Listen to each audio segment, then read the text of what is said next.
Hello, welcome once again to Life Lessons with Kelly George. Now, I have to put a disclaimer out there ahead of time. I am doing this recording in my home, so you may hear my husband and my daughter laughing from random moments because they're watching a Christian comedian, or you may hear the dogs in my office as they scratch, or if someone knocks on the door, they could bark. So I just want to put that disclaimer out there ahead of time. I can't guarantee that there may not be a surprise or two as we go through the teaching on this lesson. So today, actually, before I even go into the teaching, I want to encourage you to share these videos, like these videos, subscribe to these videos. That way more people can have access to this teaching. So I just wanted to remind you to do that. I also encourage you, if you have any questions that you would like me to answer in any further or future lessons, email them to me at lifelessonswithkellygeorge@yahoo.com. So I encourage you to do that. So now I'm going to go into my lesson for today. As I was thinking about doing this lesson, I wanted to share with you in your space the things that the Lord has been dealing with me lately. And lately he's been reminding me to go back over the book of Proverbs. I enjoy the book of Proverbs. And for a while, I got busy. Yeah, I'll use that word. I got busy doing other teachings. They weren't bad teachings, and I would go to different books of the Bible and different things like that. But lately, I've been reminded about how good the book of Proverbs is and how it is one of the foundations in my walk as a Christian, as a believer in the Lord Jesus Christ. And I encourage each of you, if you have not read the book of Proverbs, you should do so. The book of Proverbs, Solomon is the one who wrote the book of Proverbs, and in his great wisdom that he was blessed with from the Lord, he, for whatever reason, wrote 31 chapters in the book of Proverbs. And I just think it's no coincidence that in Western society, we go by months, and each month there is anywhere from 28 to 31 days. So whatever day you happen to be on, you can turn to that chapter in the book of Proverbs and you can study it, and it will help you. It will build your foundation if you will allow it to, if you will follow the instructions that are in these chapters. So what I wanted to do is I wanted to highlight some of the verses that jumped out at me again as I read the chapter for today. So the day that I'm recording this is actually the 6th of the month. So I want to highlight what Proverbs 6 says. So I highlighted in chapter 6, verse 2 and verse 3, these words. With the words of your mouth, twice it says, with the words of your mouth. I had to ponder on that. What did it mean? What's it talking about with the words of your mouth? Now, in a lot of the Proverbs, there will be statements that say, if this, then this. If you do this, then this will happen. If you don't do this, then this won't happen. And so it talks about if you have been snared with the words of your mouth, or you have been caught with the words of your mouth, do this then, my son. And when he's talking in here, he's not saying that it's a gender specific. I think they call the word son, maybe, I'm not an English major. I'm not gonna mess it up. Whatever they call that, I want to think a proverb or something, not proverb. That's what the book is called. Hello. It's a pronoun, maybe. If there's English majors out there, please email me and tell me what that would be considered if you just said the word son in a sentence. However, the Bible is not gender specific. The Bible, when it talks about man, is talking about all of mankind. And so we are sons and daughters as we're learning the word. Anyway, let's get back to Proverbs chapter 6. So I like to highlight what jumps out at me, and I like to underline words that I might not understand, and I'll go to the dictionary and Google. You can Google definitions of words. You have to be wise though, because Google wants to put its interpretation of that word from today's understanding, not necessarily the Bible's understanding from that time period. And so you might have to put in a word, say, define such and such word according to the Bible. And then it'll give you a different definition from that time period. So for example, in the version I'm reading, it's the NASB, New American Study Bible, maybe. Yeah, New American Standard Bible.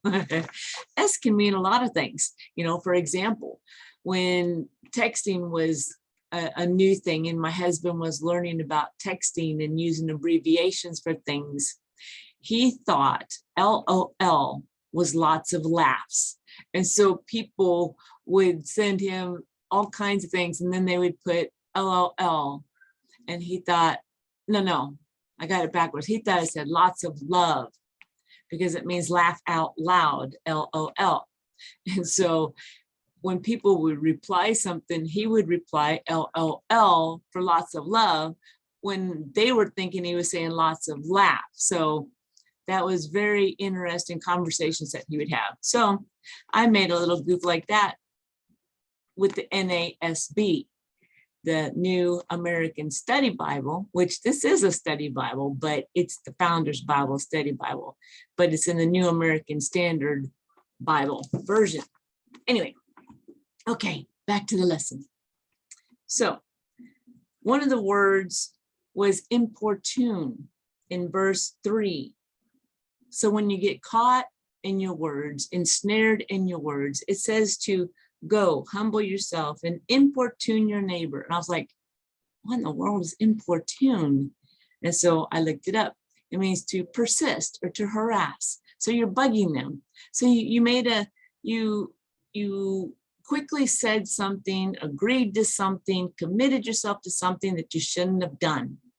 And after the fact has been done, you realize, oh man, I shouldn't have done that. I shouldn't agree to that. That goes against anything that I really want to be doing. I really don't have the time to be committing myself to that. And so what's the word say?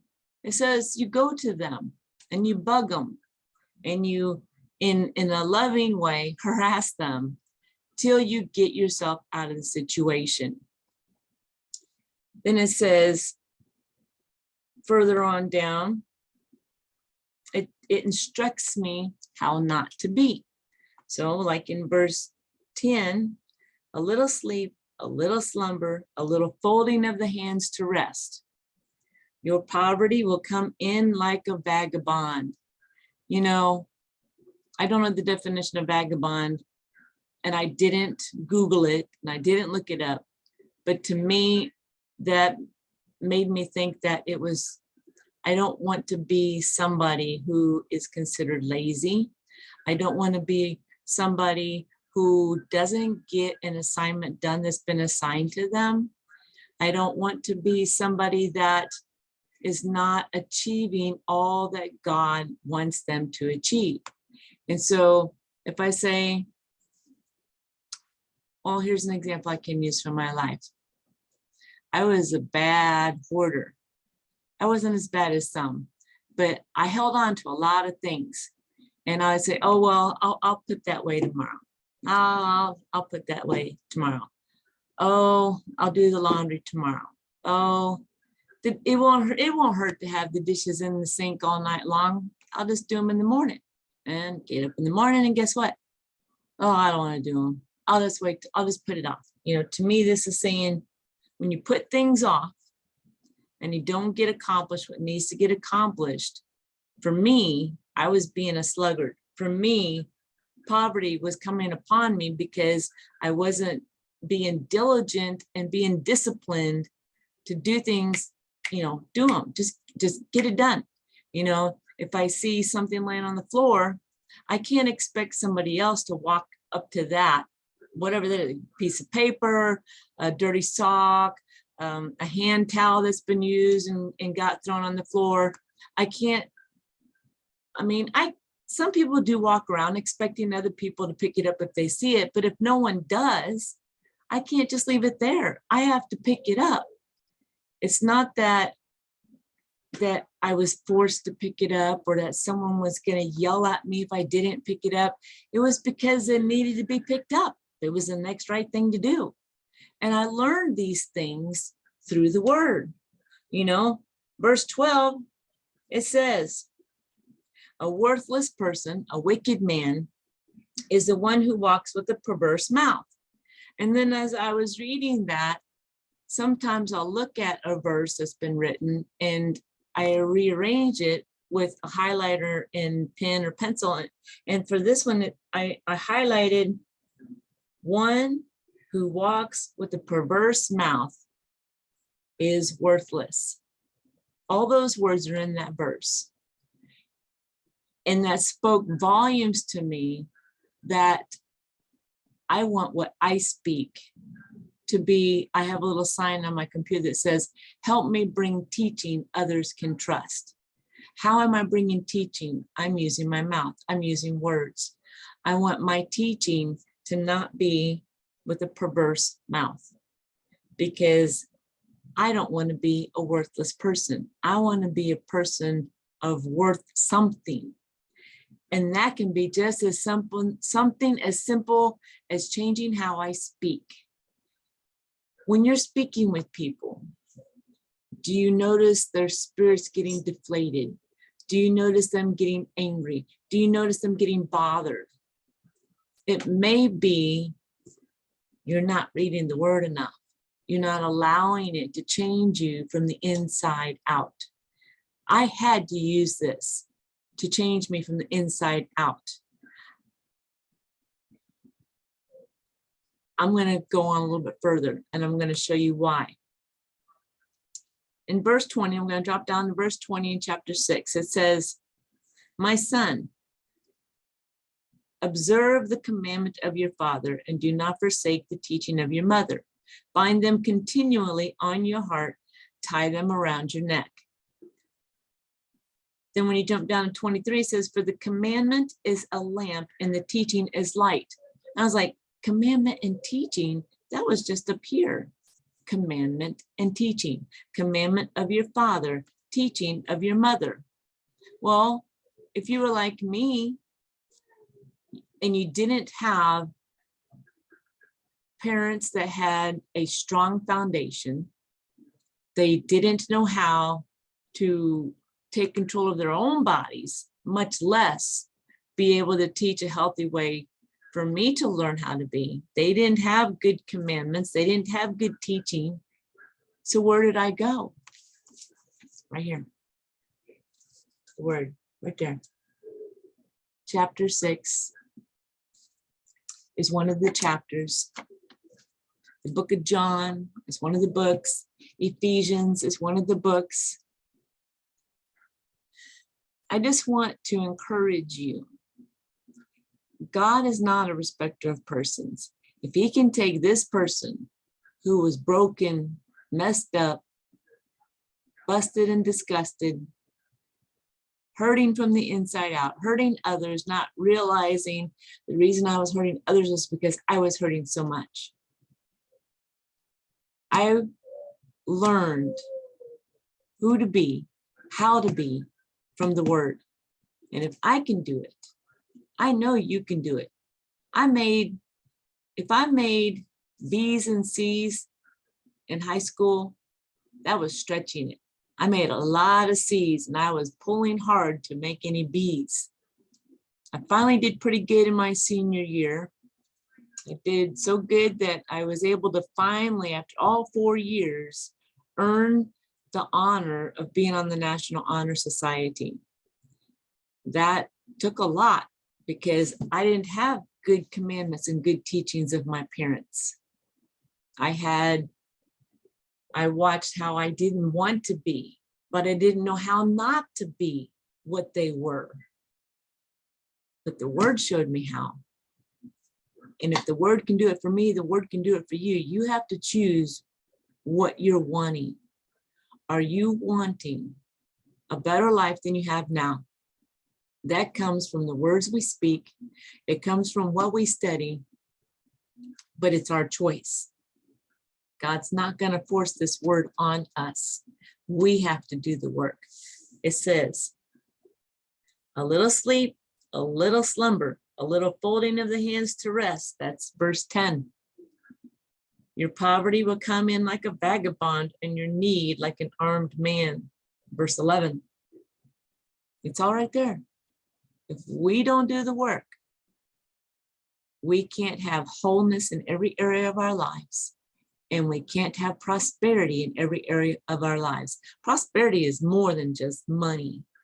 Prosperity is having love, joy, peace, goodness, kindness, faithfulness, gentleness, self-control. Those are things we want in our lives. And to have them, we have to work at it. So I hope you learned something from this week. Remember, there is a book called Proverbs with a chapter for each and every day of your month.